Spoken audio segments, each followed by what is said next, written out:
The Kettleers were at Lowell Park today for the second day in a row, looking to bounce back from a tough loss to Bourne against their division rival Falmouth Commodores, while also looking for their first win over Falmouth this season. Early in this one, it was shaping up to be a pitcher's duel, as both starters only allowed one base runner each through 2 innings, with Cotuit starter Sean Sullivan recording all of his first 7 outs as strikeouts. And Falmouth's pitcher would be the first to crack. In the third, with runners in scoring position, Aubrey Major hit a slow roller to the second baseman that could only be fielded for an out at first, which allowed Adam Oviedo to score and give Cotuit a 1-0 lead.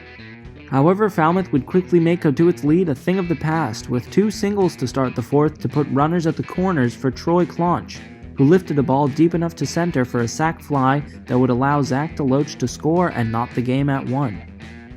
But before Falmouth was able to breathe easier, Cotuit was back at their heels in the bottom of the fourth, as Joey Loperfido led off with a single that was followed by a perfectly placed double to the left center wall off the bat of Mason McWhorter to score Loperfido all the way from first to make it 2-1 Cotuit. Both teams' offense remained dormant until the 7th, as the pitching for both teams continued to dominate and keep the game close. But to the joy of the fans at Lowell Park today, it was Cotuit that broke through when Aubrey Major looped a single to center that would bring Christian Robinson around to score and make it 3-1 Kettleers. On the next at-bat, Casey Schmidt nubbed a ball down the first base line, which the first baseman threw home, but he was too slow to get Nick Gonzalez, who collided with the catcher to get home safe and make it 4-1 Kettleers. Falmouth's catcher Troy Clonch was shaken up on the play, but he was able to keep playing on. However, Nick Gonzalez was actually the player who came out of the collision with the more severe injury, as he left the game after the play to be replaced by Joey Loperfido at second. Gonzalez was seen on the bench with ice on his lower leg, being tended to by the Cotuit trainer.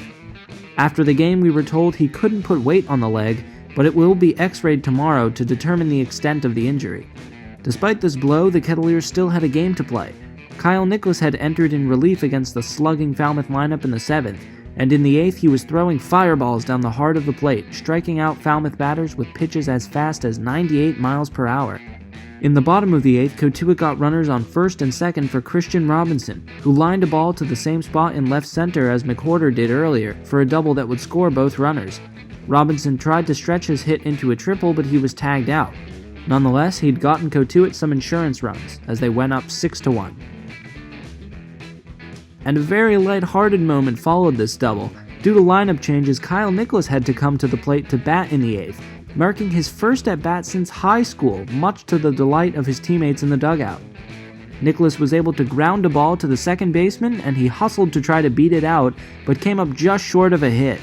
However, his teammates quite literally applauded his effort, as they really enjoyed seeing their closer take a couple hacks. Nicholas was sent back out in the 9th to get the save, and he did not disappoint, striking out 2 in the final frame en route to sealing a 6-1 victory for the Kettleers. Potential injuries notwithstanding, Cotuit couldn't have asked for a better game today.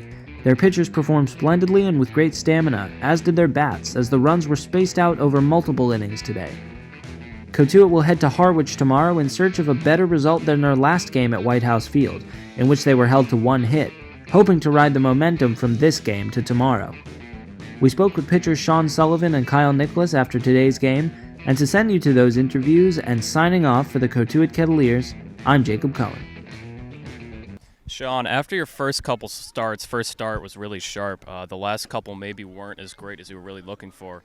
Really solid outing in this one. How did it feel out there? Felt pretty good. Tried to dial it back a little bit. My off-speed hasn't been working as well in the last couple outings, so kind of stayed away from that. And they couldn't really hit my fastball, so I just kept on throwing it. It worked out pretty well. You had 7 first pitch strikes in like the first 8 batters you faced. Is that something you practiced, or did it just kind of happen? Yeah, no, we talked about that a lot before my outing. First pitch strikes are really important. Winning the even counts are really important. So stuff like that, that's the stuff I kind of try to focus on. You looked really comfortable out there. Did you feel really comfortable out there? Yeah, I mean, my arm's been a little tender the last couple days, but that's just because I'm getting used to being a starter. I wasn't a starter at school, so but it's adapting. It's getting better. Yeah. Nice. And last question: what'd you think of Kyle Nicholas as a bat? Oh my gosh. I mean, I don't know if you guys know, but I had an at bat this year, and I hit a home run against USC. So I mean, yeah, it was a great at bat, but Kyle, come on, man.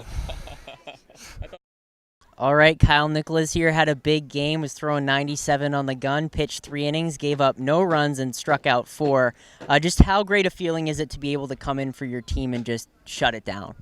I mean, it's a great feeling knowing that you can come in and your teammates behind you got your back and your teammates in the dugout trust you. So, I mean, all that just helps me out a lot, knowing I got Kespi on the plate working hard for me. So it's a good feeling being able to come in and know everyone's got my back. So I just try to do as best I can in the zone.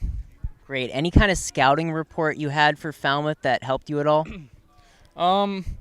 Just pounding the zone, honestly. A couple hitters were we worked them a little differently, but most of the time I trust my stuff against anybody else, so I just went with my stuff. Of course, in the 8th, you came up to bat. When was the last time you actually had an at-bat? It was high school, senior year high school. Just what's going through your mind in that moment? The dugout's going crazy. Or Raj told me they gave you some stuff to wear. What was that like? It was really cool. I mean, I came in, they told me I was hitting 5th that inning, so I was like really hoping that some guys would get on and stuff. And it worked out good. I mean, they gave me a sleeve to just get some swag on me. I didn't have anything, so I had the oven mitt in the back pocket if I got on base, but it didn't happen. So it was really cool. I mean, I never thought I'd get in that bat.